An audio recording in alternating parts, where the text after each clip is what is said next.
Back in 1963, when Congress passed the Equal Pay Act, women at that time working full-time took about 59 cents for every dollar paid to their male co-workers doing the same job. And while passage of that landmark legislation helped narrow the pay gap, today American women still only take home 77 cents on the dollar compared to their male colleagues for doing the exact same job. Jane working at a job gets 77 cents.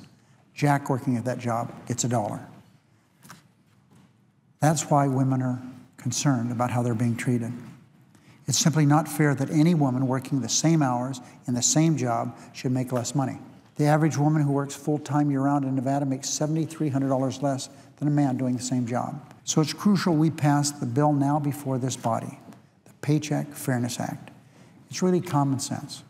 It would give workers stronger tools to combat wage discrimination, bar retaliation against workers for discussing salary information, and help ensure more adequate compensation for victims of gender-based pay discrimination. We want workers to have stronger tools to combat wage discrimination.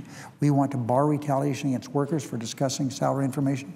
You know, some people get fired because they have gone around and found out that a man working the same job makes a lot more money than they did. They fired just for even another employee telling them what they made. We also want this Paycheck Fairness Bill to pass because it would help ensure more adequate compensation for victims of gender-based pay discrimination. Mr. President, today women make up nearly half of the workforce. An increasing number of women are primary wage earners for their families. With the economy struggling and families stretching every dollar, closing the pay gap is more important than ever. No woman working to support herself or her family should be paid less than her male counterpart.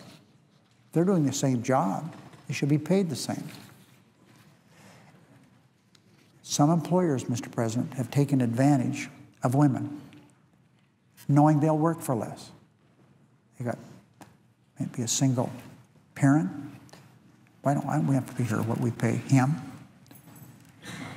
Now, with all this going on, with the examples I've given, the Republicans are filibustering this bill.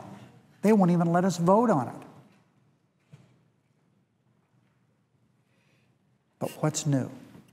If it seems unbelievable Republicans would block such a common sense measure, consider their track record in this Congress. Republicans blocked legislation to hire more teachers, cops, firefighters, and first responders. They blocked that. They stalled important jobs measures like the aviation bill. The FAA bill, Mr. President, had 22 extensions. We finally got it done, but it was so hard. Closed down the FAA on one occasion for a week. The highway bill has been stalled for months. It's in conference now. They oppose legislation to restore basic fairness to our tax code. What does that mean?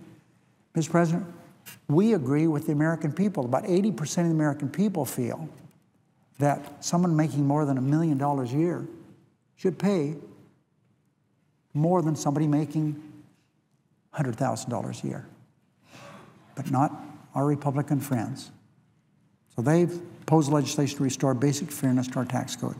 They've twice derailed attempts to stop interest rates on student loans from doubling, putting an affordable education risk for 7 million students.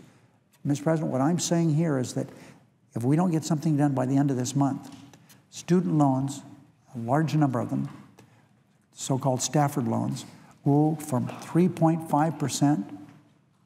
to 6.8%. Double it. They've stopped that twice.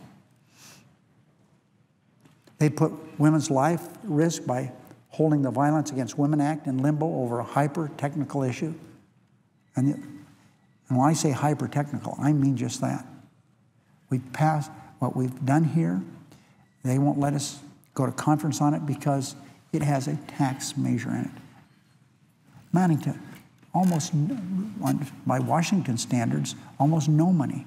They've launched a series of attacks on women, their access to health care, even contraception.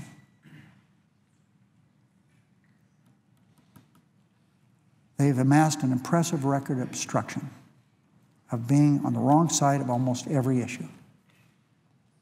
Unfortunately, it seems Paycheck Fairness may have two strikes against it. Number one, it would be good for women and good for the economy. So Republicans are going to oppose it. Paycheck fairness is right for the country. But it appears Republicans will wind up on the wrong side of this issue as well, sending the message to little girls across the country that their work is less valuable because they happen to be born female.